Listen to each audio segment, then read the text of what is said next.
가족에게만 잘 못하는 사람들이 가족과 있으면요, 싸웁니다. 10명이 모두 다 나를 좋아해야지 내 자존감이 완벽하게 올라갑니다.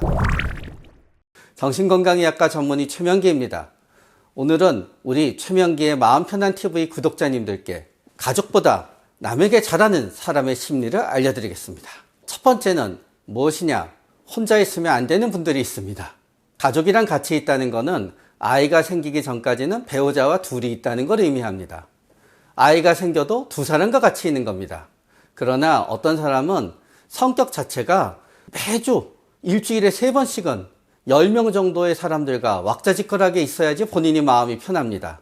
그러나 어떤 사람들은요, 일주일에 닷새 일하는 동안 사람들과 있고요.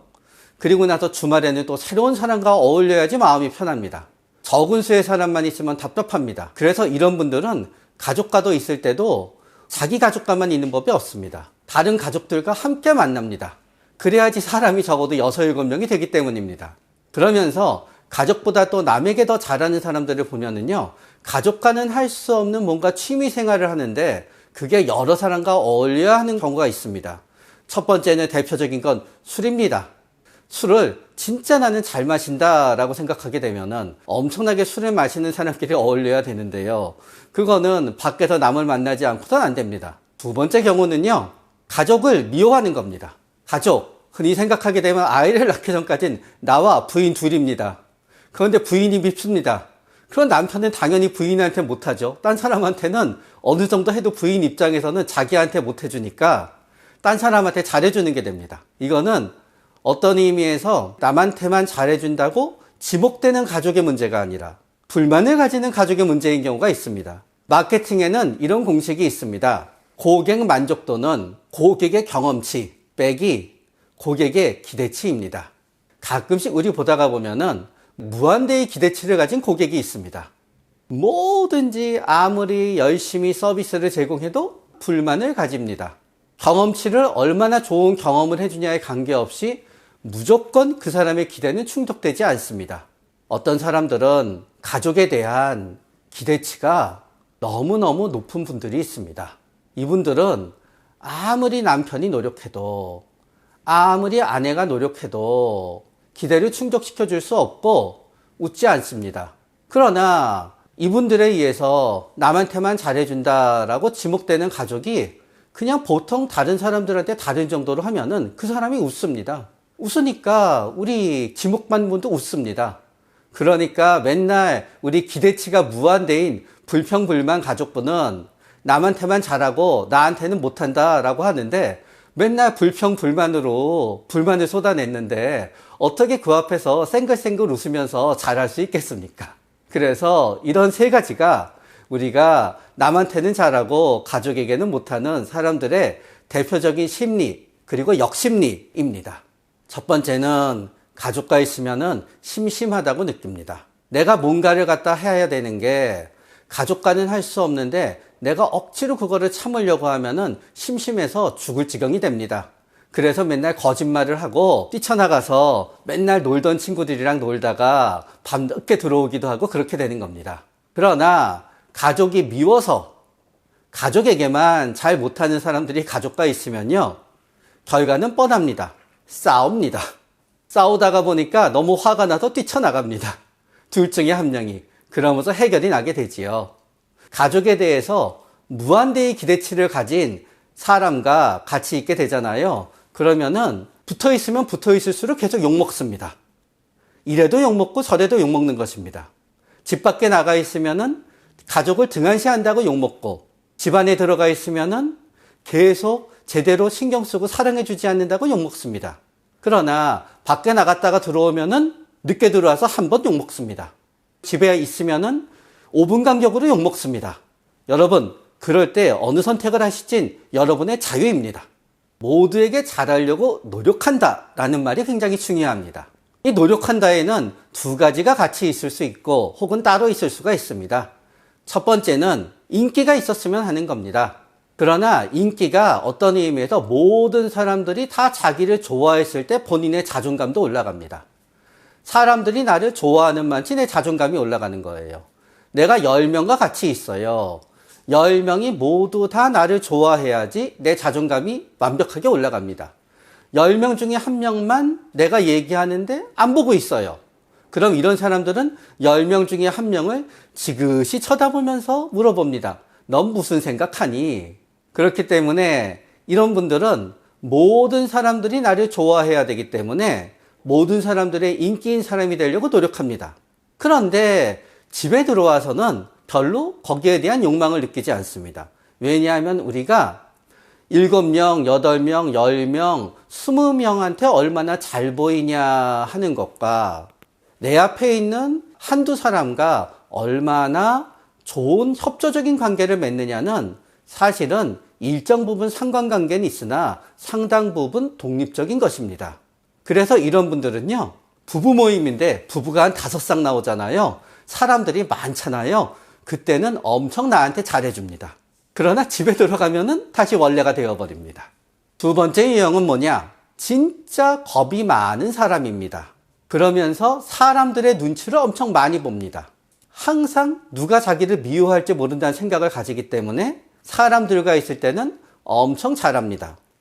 그런데 이렇게 미움받기 싫어하면서 진짜 착한 사람이 있고, 미움받기 싫어하면서 마음속으로는 이기적이고 마음속으로는 복수심이 가득한 사람이 있습니다.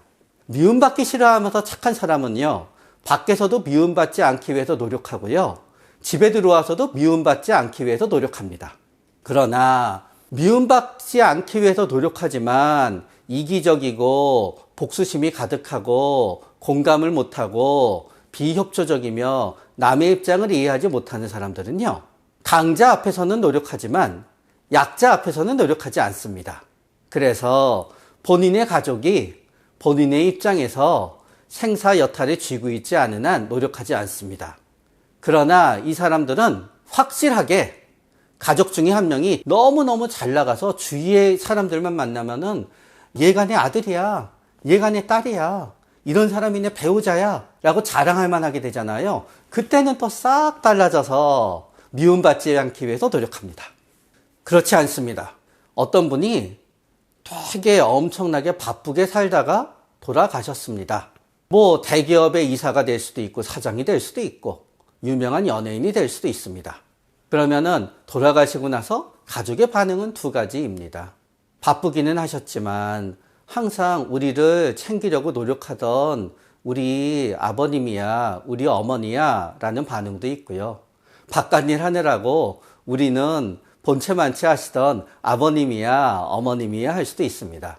우리가 그냥 가족의 인연으로서 명절 때 만나고 매일 같이 자는 것만으로도요, 우리는 그 사람이 나를 아껴주는지 안 아껴주는지 압니다.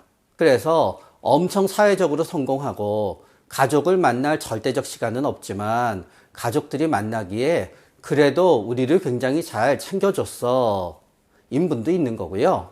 엄청 사회적으로 바쁘면서 가족을 안 챙겨주는 분도 있지요. 그러면은 이분이 진심이냐 아니냐는 그분의 말을 들으면 압니다. 엄청나게 바빠요. 그러나 가족을 갖다 못 챙겨줬어요. 그런데 이분은 굉장히 마음이 착한 분이에요. 그럼 항상 이분은 입에 말을 달고 살아요. 미안해, 미안해. 그리고 단지 미안하다는 거로 그치지 않아요. 보상을 해줘요. 그게 뭐 선물이 됐건 용돈이 됐건 웃음이 됐건 혹은 아주 잠깐 시간이 날 때라도 상대방을 기분 좋게 하기 위한 행동을 하건. 그러나 굉장히 사회적으로 바쁘면서 가족을 등한시하는 분들은요, 입에 달고 살지요. 나중에 얘기해, 바빠. 그러면서 꼭 그분들이 역설적으로 하는 말이 있어요. 이거 다 나 좋다고 하는 거 아니야. 다 당신이 해서 이러는 거야. 그 당신에 해당되는 사람들은 그래요. 날 그만 위해줬으면 좋겠어. 날 위해서 일하는 부분을 없애줘 하더라도 아니야. 막상 그렇게 되면 힘들 거야. 라고 하지요. 가족은 N지간에서 인연을 끊을 수가 없어요. 우리가 남에게 충고할 때는 그런 얘기 많이 해요. 없는 셈 쳐. 저도 방송 나오면 유튜브에서 얘기 많이 해요. 연락하지 마세요. 그러나 저 알아요. 그 연락하지 않는다는 게 거의 불가능하다는 거를. 자식이 부모가 도둑질을 하건 도박을 하건 엄청난 중죄를 저지르건 부모는 자식을 모른 채 할 수 없다는 걸 알아요. 그리고 그거는 우리의 본능이에요. 그러다가 보니까 그냥 가족과 있을 때는 밖에서 차리던 예의도 차리지 않고 그냥 어떤 의미에서 막 나가게 되지요. 그래서 상대적으로 밖에서 큰 소리 한 번 못 내던 사람이 집에 들어와선 중간 소리는 내지요. 큰 소리는 여전히 못 내더라도. 두 번째 유형은 아까 우리가 앞서 언급한 부분이에요. 사실은 착하지 않은 사람이지요. 밖에서는 겁이 나서 꼼짝도 못하다가 집에 들어오면 달라지지요. 밖에선 얌전해요. 말도 못해요. 집에 들어오면 동생은 쥐잡듯이 잡아요. 그러면 부모님이 그러죠. 얘는 왜 집에만 들어오면 이러냐고. 왜냐하면 겁이 많으니까 엄마 아빠한테도 끽소리도 못하거든요. 그냥 동생만 쥐잡듯이 잡아요. 우리가 어떠한 가족이 돼서 어떻게 행동하냐는요, 하루아침에 결정이 되는 게 아니에요. 태어나서 처음 우리가 배우는 말은 엄마, 아빠이기도 하지만요, 많은 아이들은 배우는 말은 이거이지요. 안 돼! 부모가 자식을 대하면서 가장 많이 하는 말은 안 돼! 아이가 부모한테 가장 많이 하는 말은 싫어! 그러면은 그 싫어, 안 돼부터 이게 형성이 돼요. 가족은 그냥 어떻게 대하느냐가 저절로 형성이 되기 때문에 맨날 하던 대로 하는 거예요. 그러다가 보니까 그게 밖에서랑 집에서랑 다르게 되게 되는 거지요. 밖에서는 밖에서 형성된 대로 하는 거고요. 집에서는 집에서 형성된 대로 하는 거예요. 이게 가족에 따라 조금 달라요. 어떤 사람이 내향적이면서 굉장히 독립적이어서 혼자 있는 게 세상에서 제일 좋아요. 다른 가족들이 다 밖에 나가서 있었으면 좋겠어요. 이런 경우는 오히려 갑자기 밖으로만 돌다가 내 가족을 신경 써야지 하고 신경 쓰잖아요. 오히려 역작용이 나요. 나는 내 가족을 신경 쓰고 싶은데 내 가족은 내가 집에 있으면 알아서 전부 나가요. 같이 있는 게 불편해서. 그런데 가장 고통받는 분들 중에 한 분은 내향적이면서 의존적인 분들이에요. 여기서 의존적이라고 하는 건요, 꼭 구체적으로 빨래해줘, 밥해줘, 뭐 해줘, 부탁한다는 뜻이 아니에요. 그냥 어려움에 처하면은 옆에 누가 있어야 돼요. 해결책이 나오지 않더라도 푸념을 해야 돼요. 한 얘기를 또 하고 또 하더라도 뭔가 의지할 때가 있어야 돼요. 이런 분들은 어려움에 처할 때마다 가족이 옆에 없으면요, 불안해져요. 그래서 이런 경우도 있는 거지요. 원래 우리 배우자는 나를 찾지 않는 사람이었어요. 그런데 갑자기 올겨울 들어서 계속 내가 집에 없다고 난리가 나요.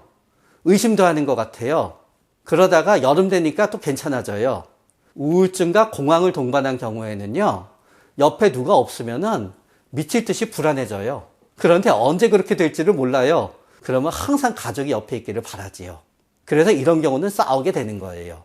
그런데 가족이 굉장히 외향적이에요. 외향적이어서 밖으로 나돌아요. 나도 외향적이에요. 같이 나돌면 돼요. 그런데 문제는 어떻게 되느냐? 사회적 상황이 나는 밖에 못 나가는데 내 배우자만, 내 부모만, 내 자식만 밖으로 나가요. 그러면은 진짜 화가 나고 답답하지요. 그래서 이런 경우가 언제 생기냐? 독박육아에서 생겨요. 어떤 분이 굉장히 내향적이면서 굉장히 독립적이고 인내력도 강하고 자율성도 강하잖아요. 독박육아가 차라리 편하다는 분도 아주 드물게 있을 수 있어요. 이런 분은 오히려 누군가 육아를 도와주려고 하잖아요. 제대로 안 하고 있어 하면서 자기가 다 한다 그래요. 그런데 부모 둘 다 놀기를 좋아해요. 남편은 밖에 나가서 일해요. 아내는 집에만 있어요. 남편이 생각해요. 내가 밖에서 하루 종일 일할 때 한시도 쉬지 않아. 여보가 집에서 아이 돌보는 것만치 나도 힘들어 하더라도 아내는 못 받아들여요. 밖에 나가서 똑같이 일하더라도 집에서 아이랑만 있는 게 너무너무 괴롭거든요. 이제 그러면은 싸우게 돼요.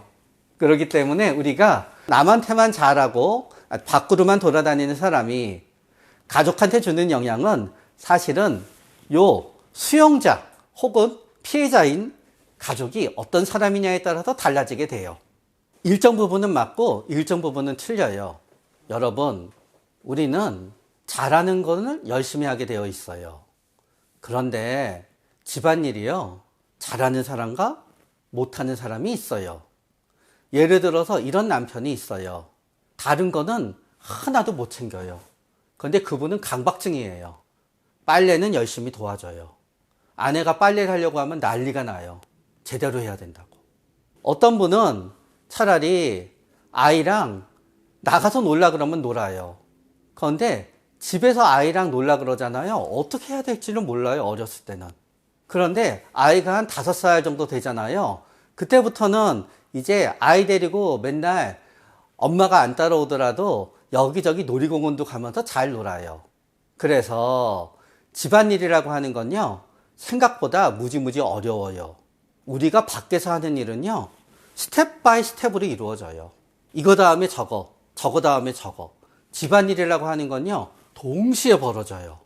밥하면서 애기 어떤가 보면서 초인종 울리면 나갔다가 휴대폰 메시지 받다가 또다시 세탁기 가서 빨래하는 거 봤다가 이거를 배우자한테 시키잖아요. 배우자 머리가 돌아버릴 것 같아요. 뭐부터 해야 되지? 이걸 어떻게 해야 되지? 인간은 피곤할 때도 자기가 잘하는 거는 끝까지 하게 되어 있어요. 그게 우리 보통 유튜브 보는 거랑 게임하는 거지요. 그러나 자기가 못하는 거는 하려고 하면 더 피곤해요. 그렇기 때문에 우리는 남편한테 혹은 아내한테 집안일을 시킬 때 그 사람이 할 수 있는 거를 시켜야 돼요. 예를 들어서 성인 ADHD인 분들은요, 정리를 잘 못해요. 딴 거 하다가 보면은 여기 내가 컵을 놔뒀다는 거를 잊어먹어요. 그렇기 때문에 성인 ADHD인 아내나 성인 ADHD인 남편한테 맨날 물건을 제자리에 두고 정리하라는 거를 부탁한다는 거는 똑같은 집안일이지만 못하는 거예요. 그러나 대강대강 하더라도 막 움직이면서 하는 걸 하잖아요. 그럼 잘해요. 그래서 집안일을 부탁할 때 그나마 상대방이 잘할 수 있는 거를 갖다 부탁하는 게 그 사람이 그래도 피곤하다면서 안 하게 할 수 있는 확률을 줄이게 되지요. 첫 번째는 싫어하는 짓을 안 해야 돼요. 관계 회복의 첫 번째는 뭐냐? 관계가 더 나빠지지 않는 거예요. 우리는 좋아하는 것과 싫어하는 게 1대1로 교환이 될 수 있다고 착각하는 경우가 있어요. 그러나 그거는 교환이 불가능한 어떤 경우에는 절대적으로 완전히 다른 영역이에요. 물을 불로 교환할 수 있습니까? 못하지요. 여러분, 소금을 설탕으로 교환할 수 있습니까? 동시에 맛은 내지만 교환은 안 돼요. 그래서 내가 관계를 회복해야지 하고 A를 잘하더라도요, 그 사람이 싫어하는 B를 하잖아요. 관계 회복은 물 건너가는 거예요. 그러나 그냥 싫어하는 일만 안 하게 되잖아요. 우리는 가족이기 때문에 힘을 합쳐야 되는 순간이 어느 순간 와요. 그래서 두 번째, 기다렸다가 상대방이 원할 때 원하는 거를 원하는 만치 해달라는 거예요. 원한다고 얘기할 때. 아무 말도 안 할 때 자꾸 이렇게 뭐 하려고 하잖아요. 상대방은 오히려 짜증나요. 왜 짜증이 나느냐? 나는 40년 동안 상처받았어요. 지금 와서 잘해준다 그러면 어떤 생각이 드냐 하면은요, 그냥 계속 하던 대로 해. 대신 내가 죽을 때까지 좀 너를 욕하게 내버려둬. 그러면서 더 화가 나기도 하는 거예요. 그리고 우리는 관계 회복을 할 때, 긴 문자 메시지 생각해요. 긴 카톡 메시지. 제발 긴 거 보내지 마세요. 안 그래도 사이가 나쁜데요. 긴 게 오잖아요. 보는 순간 짜증나요. 읽으려면은. 긴 거 보내지 마시고요. 그냥 5,000원짜리 기프티콘 보내세요. 말이 중요한 게 아니라 보상이 뒤따라야 된다는 거예요. 그러다가 보면은 저절로 조금씩 돼요. 그리고 또 뭐냐? 어떤 분들은 이래요. 어차피 지키지 못할 약속이니까 일찍 들어온다고 약속하지 않을 거야. 여러분, 그냥 지키지 못하더라도요, 일단은 알았다고 하겠다고 하세요. 입장 바꿔 생각해 보세요. 여러분 아이가 있어요. 얘야, 게임하지 말아라. 그랬더니 어떤 아이가 엄마 안 할게요 하고 좀 이따 하는 아이가 있어요. 어떤 아이는 얘야 게임하지 말아라. 그러니까 그러는 거예요. 엄마, 제가 최명기 유튜브를 봤는데요. 제가 게임하는 거는 제가 충동성이 있고 높은 활동성을 지니고 있기 때문에 제가 불가능하대요. 엄마, 그래서 엄마한테 더 이상 게임하지 않겠다고 약속하지 않기로 했어요. 둘 중에 누가 더 착한 사람이고 봐줄만 합니까? 그러니까 그냥 못 지키더라도 맨날 약속하고요. 와서 잘못했다고 하세요. 그러다가 보면은 언젠가 기회를 잡게 돼요. 오늘은 가족보다 남에게 잘하는 사람의 심리를 알아보았습니다. 다음 주에는 더 좋은 주제로 우리 최명기의 마음 편한 TV 구독자님들을 찾아뵙기 위해서 노력하겠습니다.